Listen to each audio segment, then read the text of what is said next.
Nggak sih kalian kayak dalam situasi yang nggak terkendali, di sesuatu yang sangat ternyam, akhirnya kalian melakukan sesuatu yang salah, dan karena melakukan sesuatu yang salah tersebut itu berakibat sesuatu yang sangat buruk, ya, sesuatu yang tambah keadaannya itu tambah buruk. Nah, hal-hal kayak gini itu diceritain juga di dalam sebuah cerita di buku Emotional Intelligence karyanya Daniel Goleman. Jadi diceritain bahwa ada seorang pria bernama Robles. Dia adalah seorang kriminal perampokan. Dia udah keluar masuk penjara beberapa kali. Nah, di saat dia keluar penjara yang terakhir kali, dia berkata bahwa dia tidak akan masuk penjara lagi dan tidak akan melakukan perampokan lagi. Tapi di suatu kejadian, di suatu keadaan, dia membutuhkan sekali sebuah uang untuk diberikan kepada pacar dan juga anaknya yang usia 3 tahun. Karena hal itulah, dia akhirnya merencanakan sebuah perampokan. Targetnya adalah 2 wanita di sebuah apartemen. Akhirnya, dia melakukan sebuah perampokan tersebut.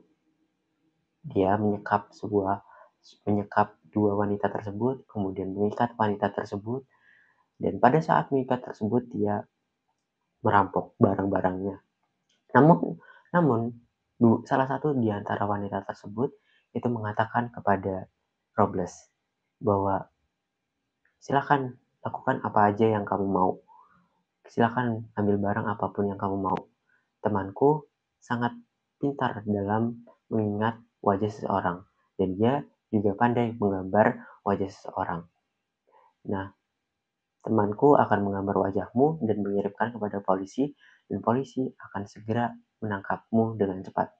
Mendengar pernyataan itu, si Robles ini kemudian menjadi ketakutan. Otak dia serasa mau meledak dan dia nggak tahu apa yang harus dia lakukan.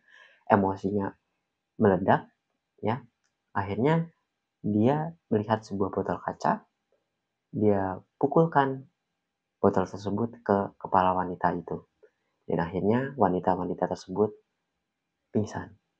Tak hanya sampai saat itu, ketakutannya bertambah. Dia takut bahwa setelah wanita tersebut bangun, dia akan tetap mengingat wajahnya dan menggambar kepada polisi.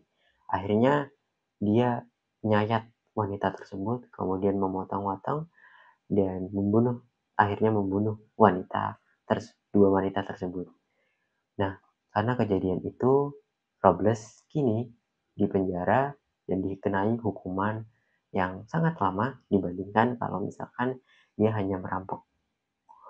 Nah, dari pengakuan si Robles ketika diwawancarai saat di penjara, dia mengatakan penyesalannya karena dia melakukan hal yang kurang tepat yang menurut dia saat itu, karena seharusnya dia cukup merampok saja, dia harusnya bisa mengendalikan emosinya, tak perlu emosi sampai membunuh 2 wanita tersebut.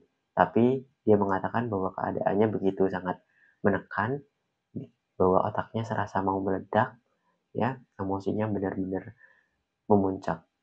Nah, hal-hal seperti ini adalah contoh dari pembajakan emosi, di mana sebuah informasi kita dapatkan, terus kita emosi, terus kita benar-benar dikendalikan oleh emosi.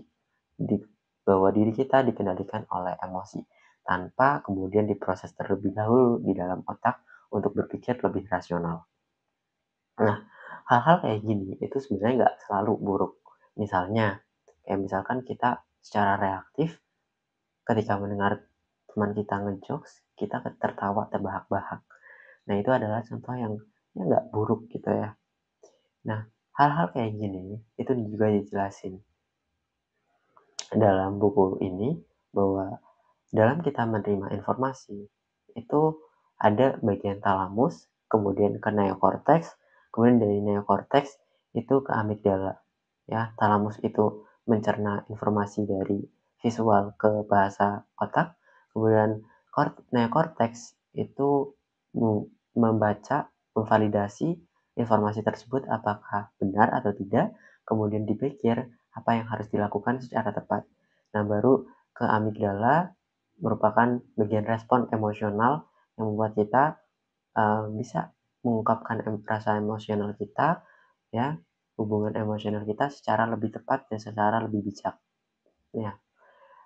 Nah, namun dalam beberapa kasus, ya, ditemukan bahwa ada jembatan yang menghubungkan antara talamus ke amigdala. Jadi ketika sebuah informasi itu dilihat oleh kita, misalkan kita tiba-tiba melihat ular dari prosesnya bahwa dari penglihatan, dari retina mata itu lanjut ke talamus. Dari talamus ini bahasa dari mata diubah ke bahasa otak. Nah, dari bahasa otak yang seharusnya melewati neokorteks terlebih dahulu, tapi langsung ke amigdala. Sehingga apa yang kita lakukan, apa yang kita lakukan, ya, yang menjadi sebuah tindakan itu tanpa melalui proses validasi tersebut terlebih dahulu, ya, kemudian tanpa melalui proses pemeriksaan terlebih dahulu apa yang sebaiknya dilakukan dengan lebih tepat. Nah, akhirnya sebuah tindakan yang tidak cukup rasional, kemudian yang sangat erat hubungannya dengan ledakan emosi itu terjadi.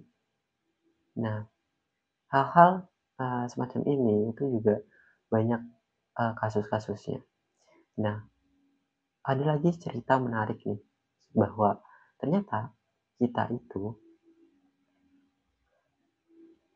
apa yang kita lakukan sekarang, emosi-emosi yang ada di kita sekarang, kadang kita ngelakuin sesuatu emosi tanpa sebab apapun, itu disebabkan oleh pengalaman-pengalaman terdahulu kita. Bahkan waktu masih kandungan, hingga kita masih bayi, ya, awal-awal tahun kehidupan kita. Tapi kita akan bahas cerita tersebut nanti di video selanjutnya. Oke. Ya, thank you.